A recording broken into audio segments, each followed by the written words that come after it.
Kumusta mga karokim? Welcome back sa Rokim Media. Ako si Kim John at ngayon ipapakita ko sa inyo ang pinakasimple at pinakamabilis na paraan para mag-edit ng pictures na pang-professional. Walang Photoshop needed.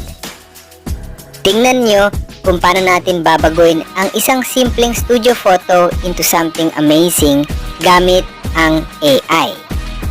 Ang gagamitin natin ay ang Flux Playground, isang free AI tool na gamit lang ang salita, magiging magic ang inyong photos. Una, punta tayo sa bfl.ai sa browser ninyo. Makikita ninyo doon ang website ng Black Forest Labs. Pagkatapos, mag-login gamit ang inyong Google account. Click lang yung Google Sign In button, super convenient.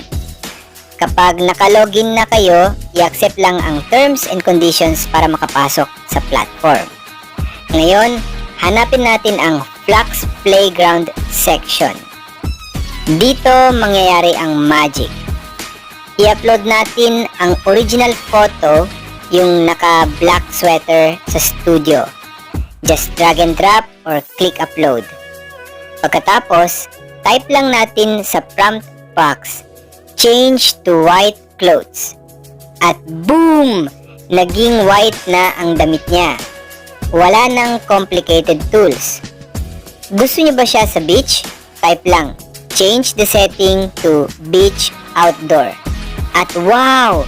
Nasa beach na siya. Pero naka-white pa rin siya kasi naalala ng AI yung unang edit. Para mas dramatic, i-type natin, change the setting to night. Gabi na ang scene. Ang galing, di ba? At para sa final touch, type natin, place a huge moon behind him. Grabe, may malaking buwan sa likod. Parang fantasy scene na talaga. Ganyan kasimple. From studio photo to fantasy beach scene. Lahat gamit lang ang text prompts. Kahit mga lola nyo, kayang-kaya ito. Wala nang Photoshop skills needed. Like and subscribe para sa mas maraming AI tips. Comment nyo kung anong photo ang gusto nyong i-transform. Salamat sa panonood mga karokim. Hanggang sa susunod.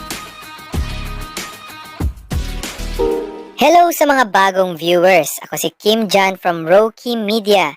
Ang channel nyo para sa latest promos, contests at giveaways. Hindi lang sa travel, pati na rin sa gadgets, shopping at marami pang iba. Subscribe na kayo at